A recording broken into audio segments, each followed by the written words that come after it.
The morning sun shone brightly as Marcus parked his car in the lot of the very building he had poured years of sweat and determination into creating.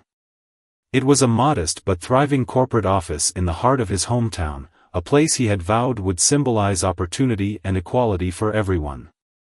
Today wasn't an ordinary visit. Marcus had decided to step away from his usual tailored suits, opting for a casual look, jeans, a hoodie, and sneakers. He wanted to experience his company as an anonymous presence, blending in to observe how things truly operated when employees didn't know the boss was around. As he walked toward the glass doors, Marcus felt a twinge of nostalgia. He remembered the day he had cut the ribbon on this very building, his mother beaming with pride, and his friends cheering him on. Starting with just 3 employees and a dream, he had grown the company into a thriving enterprise employing over 200 people. This office was not just a workplace, it was a testament to perseverance and community. He approached the front desk, where a young woman, no older than 30, sat rigidly behind a computer. Her nameplate read Linda. She glanced up briefly, her expression shifting from indifferent to skeptical as her eyes scanned him from head to toe. Marcus smiled warmly and said, "Good morning. I'm here to visit the 3rd floor." Linda's eyes narrowed. "Do you have an appointment?" she asked curtly, her tone making it clear she didn't think he belonged. "No appointment," Marcus replied, keeping his tone calm. "I'm just here to take a look around." Linda frowned, her fingers hovering over the keyboard. "We don't allow walk-ins. This is a professional establishment, not a public building. If you're here for business, you need to book an appointment in advance." Marcus raised an eyebrow but kept his composure. "I understand. But I assure you, I have every right to be here." Linda folded her arms. "Every right? Sir, I don't know who you think you are, but we have strict policies about access. If you're not on the visitor list, I can't let you in." For a moment, Marcus considered simply revealing his identity, but something about her tone gave him pause. There was a layer of condescension, a subtle edge that hinted at more than just procedural strictness. He decided to let the situation unfold naturally. "I see," Marcus said, nodding. "Perhaps you could check with someone from the 3rd floor." Linda sighed, clearly annoyed. "I don't have time to chase people around the office for every random visitor. If you don't leave, I'll have to call security." By now, a few employees entering the building had paused, their curiosity piqued by the exchange. Some recognized Marcus immediately, their eyes widening in disbelief. Yet none of them stepped forward. Marcus noticed this and wondered why. Were they afraid of Linda, or were they simply unsure of how to intervene? "Please, call security if you must," Marcus said evenly. "I'm not going anywhere." Linda's expression hardened. She picked up the phone, dialing a number with sharp, deliberate movements. Within minutes, 2 uniformed security guards arrived, their expressions a mix of confusion and determination. "What seems to be the problem?" one of them asked. Linda pointed at Marcus. "This man is refusing to leave. He claims he has a right to be here, but he's not on the visitor list." The guards turned to Marcus, who smiled and said, "Gentlemen, I assure you, I have no intention of causing trouble. You can check my name against the records. I'm Marcus Williams." One of the guards blinked in recognition. "Wait, the Marcus Williams? The owner?" Before Marcus could respond, Linda scoffed. "The owner? Right. And I'm the CEO. Do you have any actual identification?" Marcus reached into his pocket, pulling out his ID card. The guard took it and examined it closely, his eyes darting between the photo and Marcus's face. Slowly, realization dawned. He handed the card back with an apologetic look. "Mr. Williams, I'm so sorry. I didn't recognize you," the guard said, his voice tinged with embarrassment. Linda's face turned a deep shade of red as she stammered, "Wait. Are you serious? He's the owner?" Marcus nodded, still calm but firm. Yes, I am. And while I appreciate your commitment to following protocol, I think we need to have a conversation about how we treat people, regardless of who they are. The tension in the air was palpable. Employees whispered among themselves, some shaking their heads, others watching with expressions of disbelief. Linda looked as though the ground had been pulled out from under her. She opened her mouth to speak but seemed to think better of it, her eyes darting nervously around the room. Marcus gestured toward a nearby seating area. Linda, would you mind joining me for a moment? I'd like to understand what happened here. Linda hesitated but eventually nodded, her shoulders slumping as she followed him to the chairs. The onlookers dispersed reluctantly, though a few lingered just out of earshot. Once seated, Marcus leaned forward, his tone gentle but firm. Linda, I'd like to hear your side. What led you to assume I didn't belong here? Linda fidgeted with her hands, avoiding his gaze. I was just doing my job. We've had issues with unauthorized visitors before, and I didn't want to get in trouble for letting someone in without proper clearance. I understand, Marcus said. But you seemed pretty quick to dismiss me. Was it just about the protocol, or was there something else? Linda's cheeks flushed again. She hesitated before admitting, I don't know. You just didn't look like someone who worked here. Marcus raised an eyebrow. And what does someone who works here look like? The question hung in the air like a challenge. Linda shifted uncomfortably but didn't answer. Marcus decided not to press further, knowing the conversation had already planted a seed of reflection. Linda, he said, his tone softening, we all make mistakes. What matters is how we learn from them. I'm not angry, but this experience tells me we need to work on how we interact with people, both within and outside this company. Linda nodded, her eyes glistening. I'm so sorry, Mr. Williams. I didn't mean to. Marcus held up a hand. It's okay. Let's use this as an opportunity to grow. I'll be addressing this with the entire company soon. As Marcus stood to leave, Linda remained seated, her expression a mix of shame and determination. The incident would undoubtedly ripple through the office, sparking conversations and perhaps some much-needed introspection. Walking toward the elevator, Marcus couldn't help but reflect on the irony of the situation. He had built this company to break down barriers, yet even here, biases and assumptions had found a foothold. It was a sobering reminder that the work of creating an inclusive and equitable environment was never truly done. For Marcus, this wasn't just an incident, it was a call to action. And he intended to answer it. The tension from the lobby lingered in Marcus's mind as the elevator doors slid shut. He leaned against the back wall, exhaling slowly as he replayed the encounter in his head. It wasn't anger he felt, though he had every right to, but a deeper, more profound disappointment. The very company he had built to stand as a beacon of equality and opportunity had, in some way, allowed this moment to happen. He was determined to find out why and to fix it, but first, he needed to reflect on the steps that had brought him here. As the elevator ascended, Marcus's thoughts drifted to the earliest days of his career. Growing up in a working-class neighborhood on the outskirts of town, he had faced his share of obstacles. His father, a factory worker, had always emphasized the value of hard work, while his mother, a school teacher, instilled in him a belief in education and the power of empathy. Together, they had shaped his outlook on life, teaching him to see the potential in others and to fight for his own dreams, no matter the odds.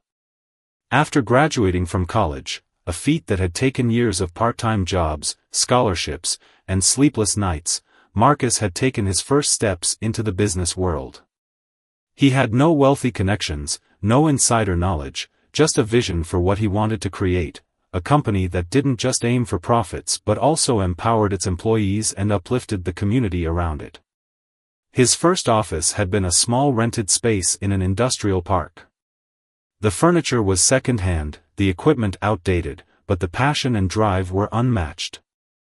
Marcus and his first two hires, a graphic designer named Rachel and an operations manager named Tom, had spent countless nights brainstorming, strategizing, and working on projects that barely kept the lights on. What kept them going was Marcus's unwavering belief that they were building something bigger than themselves. The company began to grow, slowly but steadily. A few successful contracts led to more hires, a move to a larger office, and the expansion of their services. Marcus had made it a point to hire locally, giving opportunities to people who might not have had a chance elsewhere.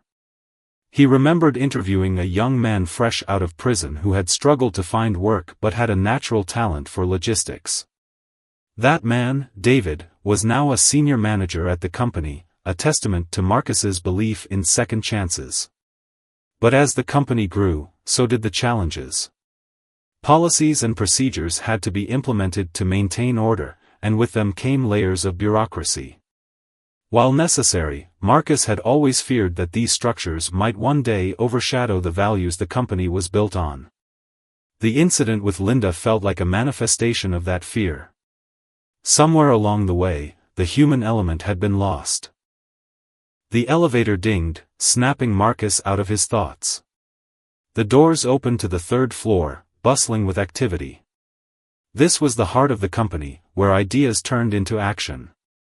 Employees moved between desks and conference rooms, their voices blending into a hum of productivity.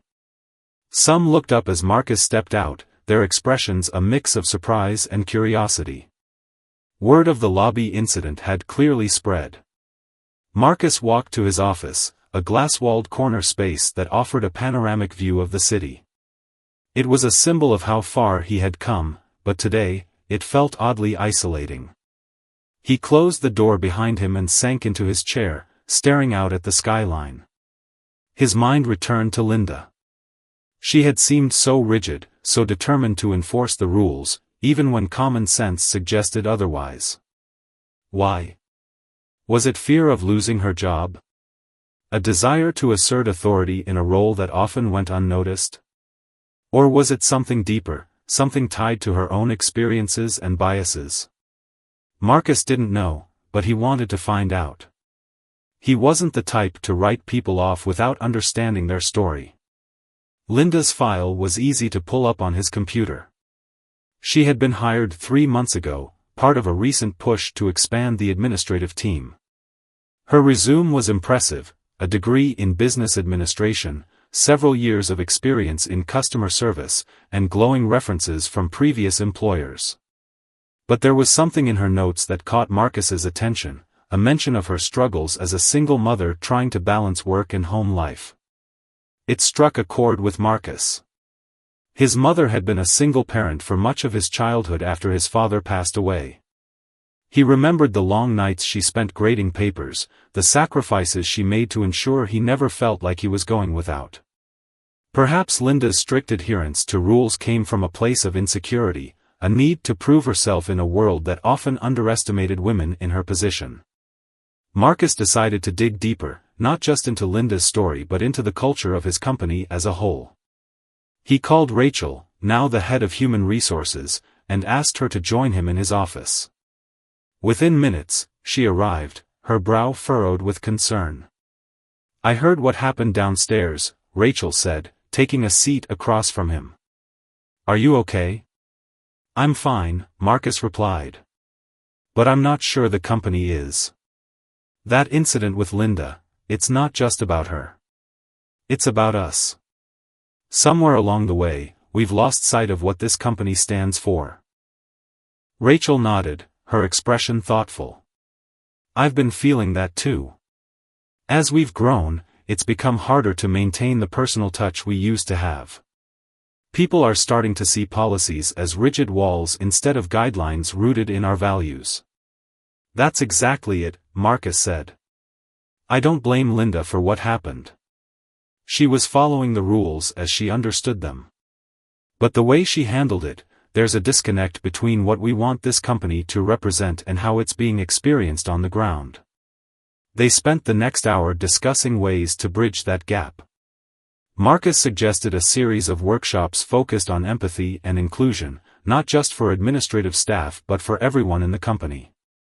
Rachel proposed revamping the onboarding process to emphasize the company's values from day one.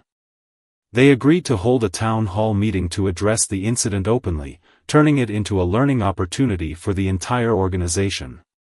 As their conversation wound down, Marcus couldn't shake the feeling that he needed to speak with Linda again, not as her boss but as someone who genuinely wanted to understand her perspective. He asked Rachel to arrange a private meeting with Linda the next day, making it clear that it wasn't about punishment but growth. That evening, as Marcus left the office, he felt a renewed sense of purpose. The day had been a wake-up call, but it was also an opportunity, a chance to steer the company back toward its core values. He knew it wouldn't be easy, but then, nothing worth doing ever was. Driving home, Marcus thought about the lessons his parents had taught him, lessons that had shaped his journey. Treat people with dignity, no matter their position. Listen before you judge. And above all, never lose sight of the humanity in others. Those lessons had guided him to success, and now, they would guide him through this challenge. Tomorrow, he would begin the work of rebuilding not just trust but understanding. It wasn't just about Linda or even the company, it was about creating a culture where everyone, from the CEO to the newest hire, felt valued and respected. Marcus was ready to lead that charge, one conversation at a time. The next day dawned with an air of determination for Marcus.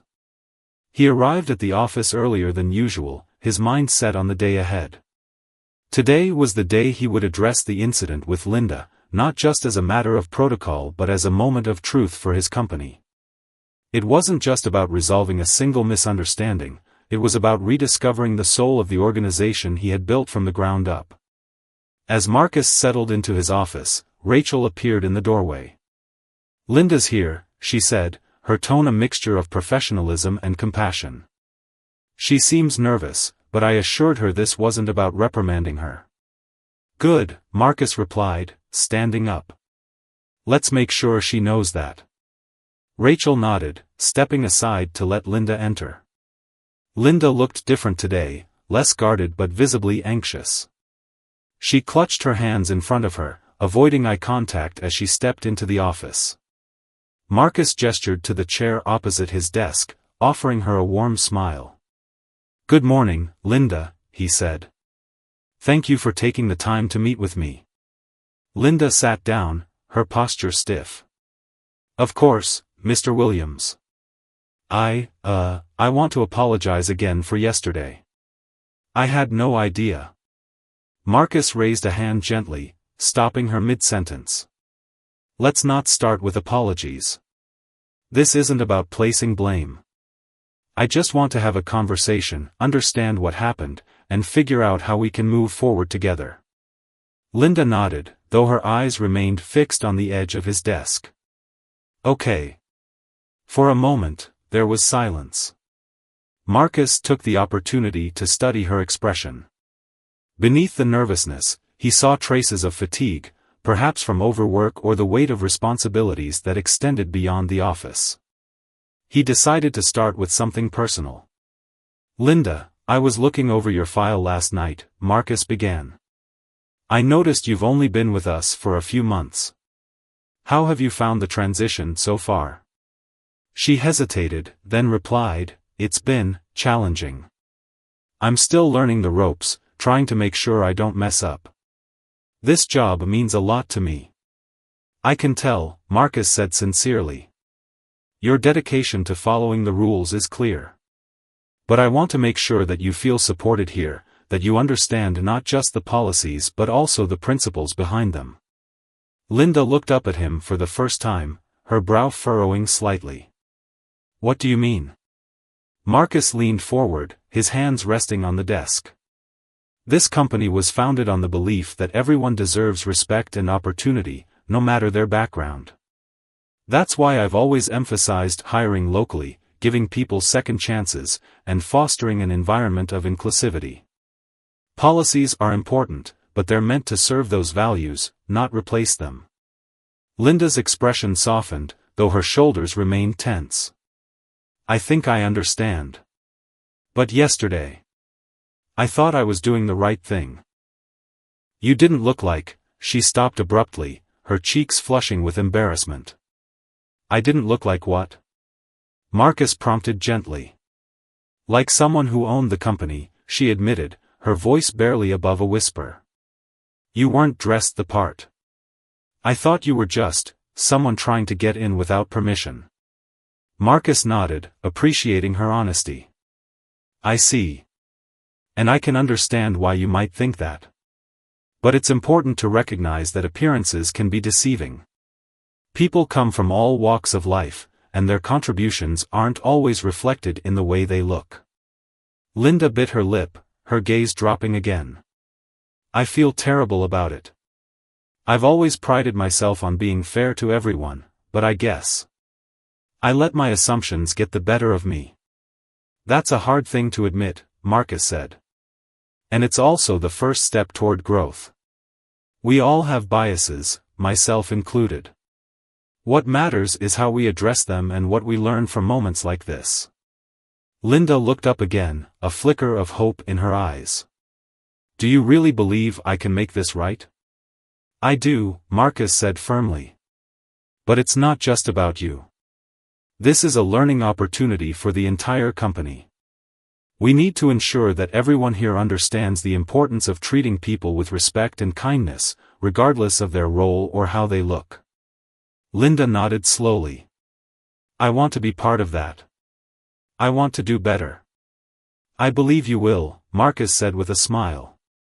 And I'll be here to support you in that journey.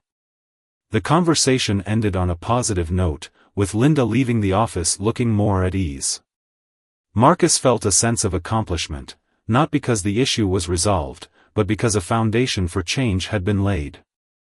He knew this was just the beginning. Later that morning, Marcus gathered the entire staff in the main conference room for the town hall meeting he and Rachel had planned. The room buzzed with anticipation as employees filled the seats, their curiosity piqued by the unexpected announcement. Marcus stood at the front, his presence commanding yet approachable. Thank you all for coming, he began, his voice steady. I want to talk about something that happened yesterday, a moment that reminded me why I started this company in the first place. He recounted the incident with Linda, not as a way to single her out but to illustrate a broader point about the company's culture. He spoke candidly about his experiences as a black man navigating the business world, the assumptions he had faced, and the values that had driven him to create a space where everyone felt seen and valued. We've grown a lot as a company, Marcus said, his gaze sweeping the room. But with growth comes challenges.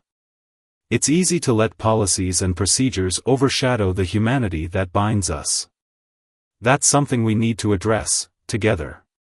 He outlined the steps the company would take, from workshops on unconscious bias to open forums for employees to share their experiences.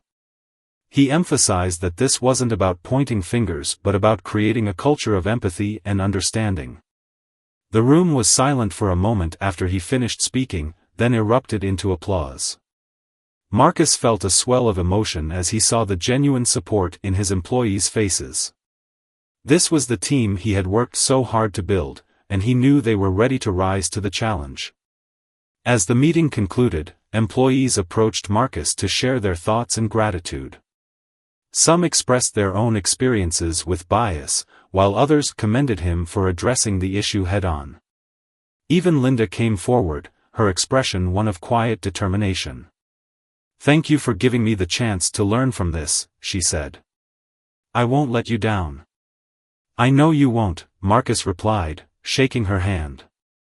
That evening, as Marcus walked to his car, he felt a renewed sense of purpose. The day had been exhausting but deeply fulfilling.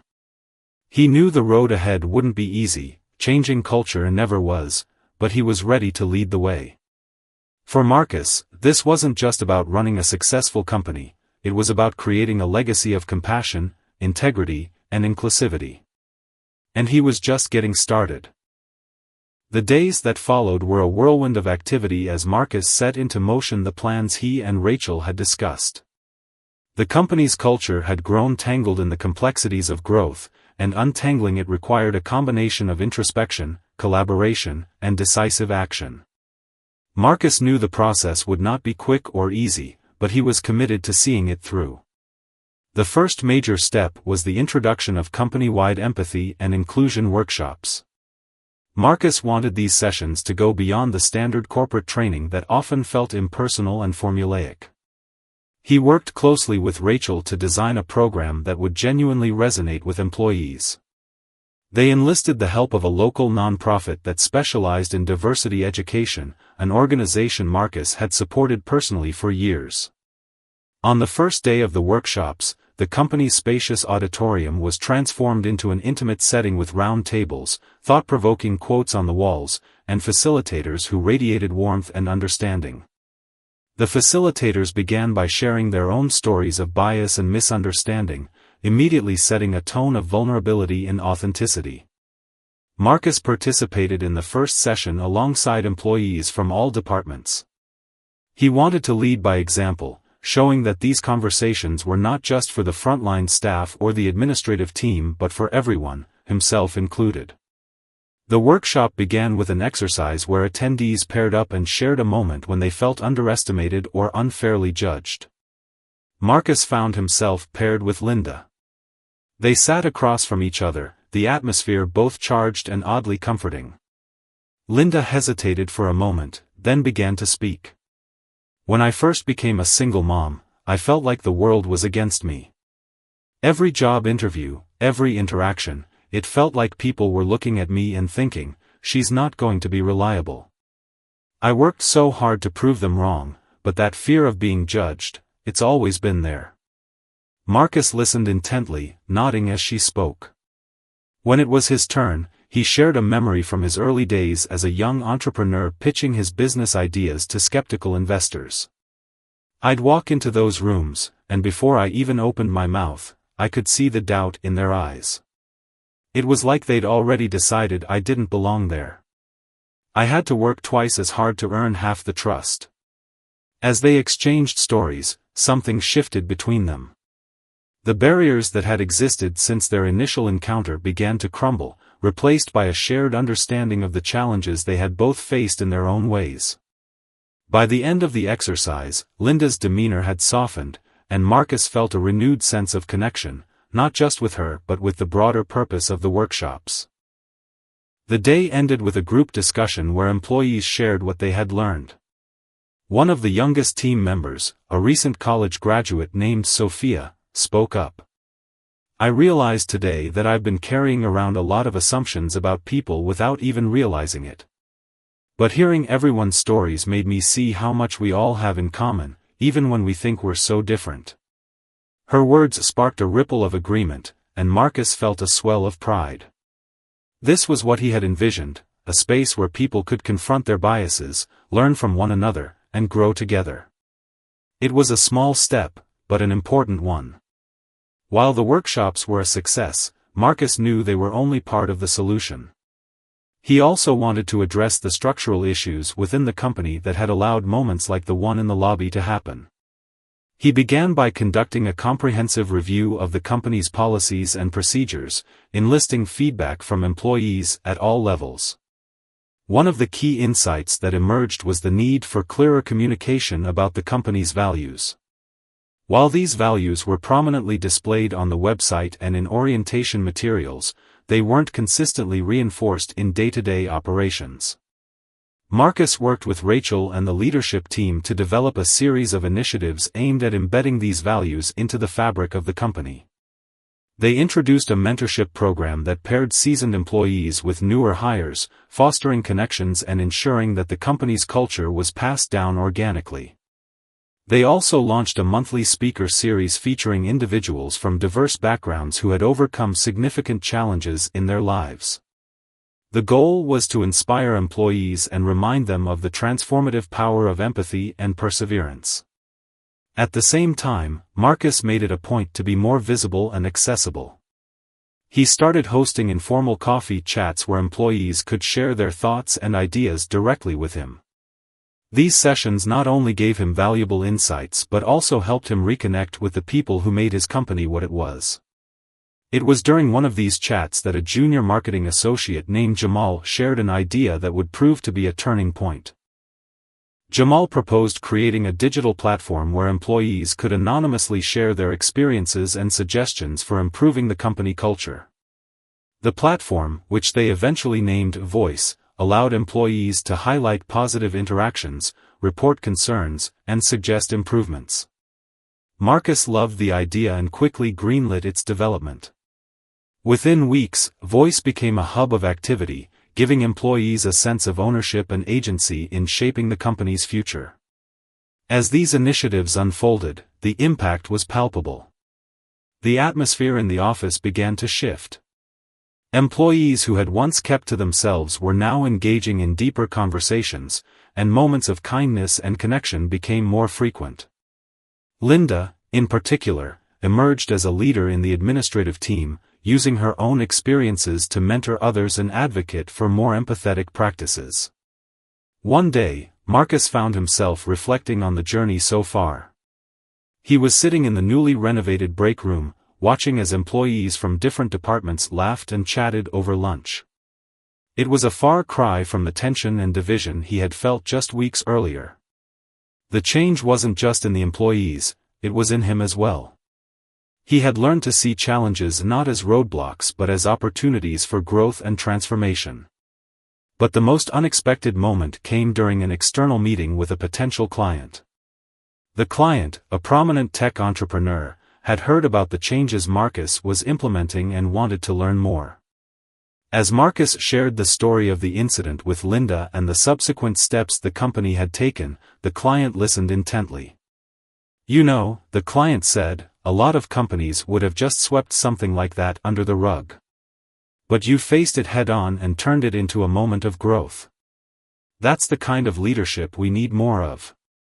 The client signed the contract on the spot, but more importantly, the interaction reinforced something Marcus had always believed: authenticity and integrity were the cornerstones of success.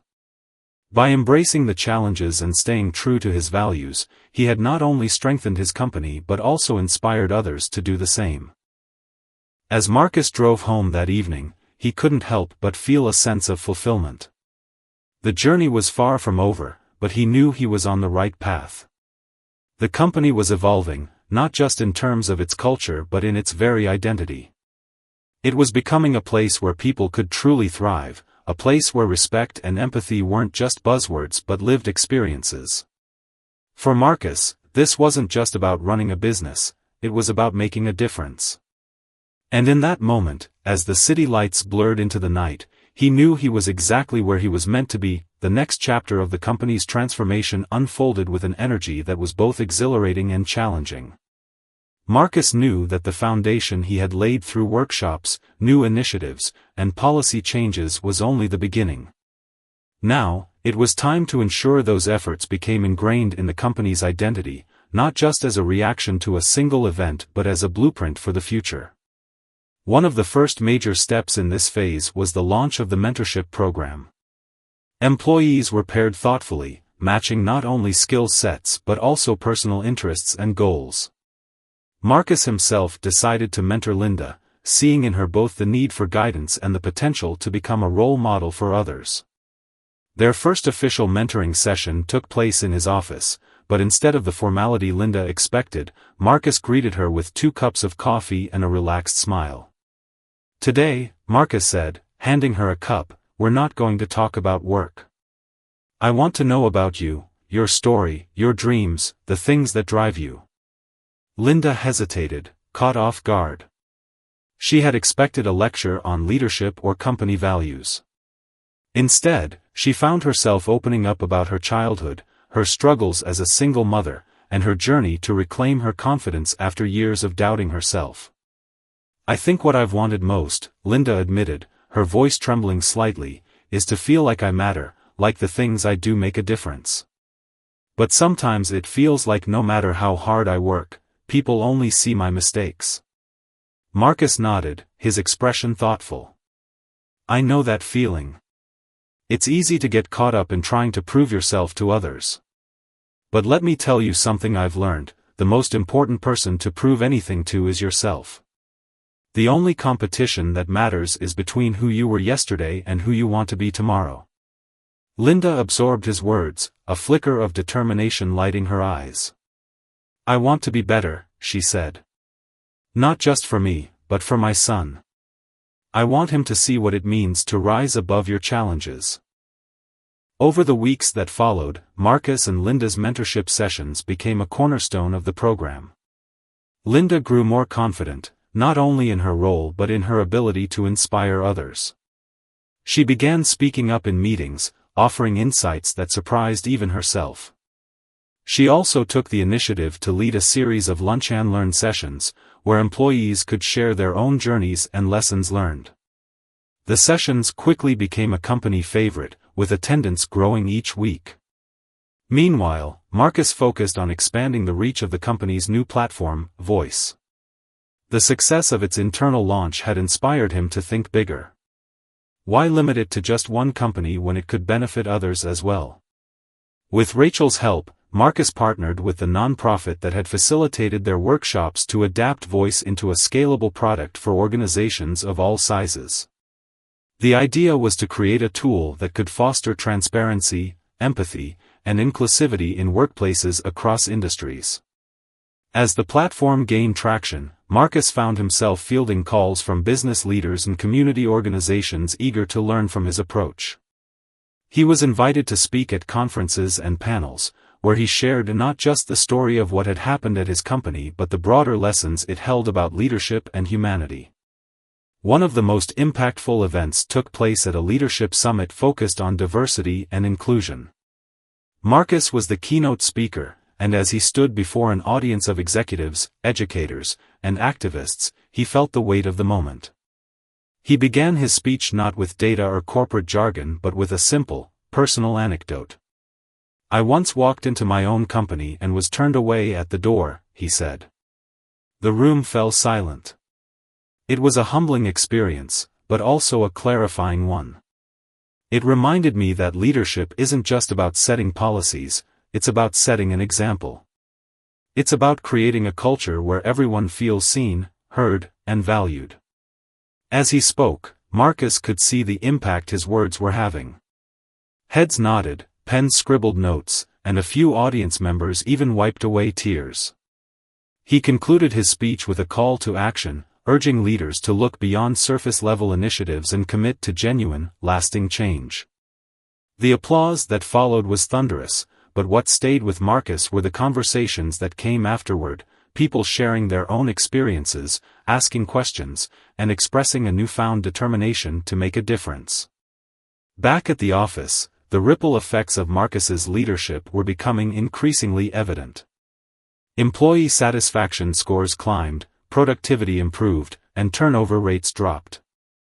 But what mattered most to Marcus was the sense of community that had taken root. Employees who had once been strangers to one another were now collaborating with enthusiasm, celebrating each other's successes, and supporting one another through challenges. Linda, in particular, had become a shining example of the transformation. She had not only earned the respect of her colleagues but had also been promoted to a leadership role within her department. One day, after a particularly successful presentation, she approached Marcus with a mixture of gratitude and resolve. I don't think I'd be here if it weren't for you, she said. You believed in me even when I didn't believe in myself. Marcus smiled. You've always had it in you, Linda. I just helped you see it.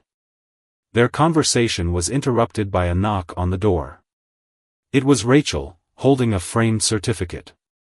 Marcus, she said, her eyes twinkling with pride, we just received this from the city council. They're recognizing us for our contributions to workplace inclusivity. Marcus took the certificate, reading the inscription. It was a moment of validation, not just for him but for everyone who had worked to make the company what it was. This belongs to all of us, he said, turning to Linda and Rachel. It's proof that when we come together, we can achieve something truly meaningful. As the months turned into years, the changes Marcus had implemented became woven into the fabric of the company. The workshops, the mentorship program, and the Voice platform continued to evolve, always guided by the same core values that had inspired them. Marcus himself remained a hands-on leader, never losing sight of the lessons he had learned from that fateful day in the lobby. One afternoon, as he walked through the office, he noticed a new employee struggling to navigate the company's system. Without hesitation, Marcus sat down beside them, offering guidance and encouragement. It was a small act, but one that spoke volumes about the kind of leader he had become. In that moment, Marcus realized something profound. The true measure of success wasn't in accolades or profits, it was in the lives he had touched, the barriers he had helped break down, and the culture he had built. It was a legacy not just of achievement but of humanity. And as he looked around at the bustling, vibrant office he had helped create, he knew that legacy would endure. As the company continued to thrive, Marcus found himself reflecting on the incredible transformation that had taken place, not only within the organization but also within himself. He had always believed in the power of perseverance and hard work, but the journey of the past few years had taught him something even more profound: the importance of humility, empathy, and the willingness to listen. The incident that had sparked this evolution had become a story of growth and unity, and Marcus was determined to ensure that the lessons learned would never be forgotten. One of Marcus's ongoing projects was a company archive, a living history of their transformation. He envisioned it as a way to preserve the stories, milestones, and personal accounts that had shaped their journey. Employees were encouraged to contribute, and the response was overwhelming. Stories poured in, accounts of struggles and triumphs, moments of learning, and acts of kindness that had made a difference. Each contribution was a testament to the culture they had built together, a culture of respect, inclusion, and resilience. As Marcus sifted through the submissions one evening, one story stood out. It was from Sophia, the young employee who had spoken so movingly during the first workshop. She wrote about her initial insecurities as a new hire, her fears of not measuring up, and how the mentorship program had given her the confidence to embrace her potential. Her words were raw and heartfelt, culminating in a powerful reflection: "I came here hoping to build a career, but I found something much more, a family. This company didn't just give me a job, it gave me a purpose." Sophia's story reminded Marcus why he had embarked on this journey. It wasn't just about fixing what was broken, it was about creating something better, something lasting. Inspired, Marcus decided to take the archive project a step further. He commissioned a documentary team to create a film capturing the company's transformation, from the pivotal moment in the lobby to the thriving, inclusive culture they had built. The goal was not only to celebrate their journey but also to inspire other organizations to embark on their own paths of growth and change. The filming process was an emotional experience for everyone involved. Employees shared their stories on camera, some for the first time. Linda spoke about her journey from self-doubt to leadership, her voice steady but her eyes glistening with emotion. Rachel reflected on the challenges of navigating change and the rewards of seeing it take root. Even Marcus found himself opening up in ways he hadn't anticipated, sharing his personal struggles and the lessons he had learned along the way. The documentary premiered at a company-wide event held in the city's largest theater. Employees, their families, and community members filled the seats, the atmosphere buzzing with anticipation. As the lights dimmed and the film began, the audience was taken on a journey through the company's past, present, and future. There were moments of laughter, tears, and applause, but what resonated most was the authenticity of the stories being told. When the credits rolled, the audience rose to their feet in a standing ovation. Marcus, who had been sitting in the back row, felt a surge of emotion as he made his way to the stage. Taking the microphone, he looked out at the faces of the people who had made this journey possible. "This isn't just a story about a company," he began. "It's a story about people, about all of you. Your courage, your resilience, and your willingness to grow have made this possible. This is our legacy, and it's one we can all be proud of." The event marked a turning point, not just for the company but for the broader community. The documentary gained national attention, sparking conversations about inclusion and leadership in workplaces across the country. Marcus was invited to share his insights at conferences and universities, becoming a voice for change in the corporate world. But despite the acclaim, he remained grounded, always emphasizing that the true credit belonged to the people who had embraced the journey with open hearts and minds. Back at the office, the impact of the documentary was palpable. Employees walked a little taller, spoke a little louder, and collaborated with even greater enthusiasm. The sense of pride and unity was infectious, and it wasn't long before the company began receiving recognition on a larger scale. They were named one of the top workplaces in the country, a testament to the culture they had worked so hard to build. One of the most meaningful moments came during a surprise visit from a group of students from a nearby high school. The school had been inspired by the documentary and reached out to Marcus, asking if he would speak to their students about leadership and resilience. Marcus eagerly agreed, seeing it as an opportunity to pay forward the lessons he had learned. The visit turned out to be more profound than he had expected. The students, many of whom came from underprivileged backgrounds, asked thoughtful, heartfelt questions. One young man, who introduced himself as Jamal, shared a story that mirrored Marcus's own experiences.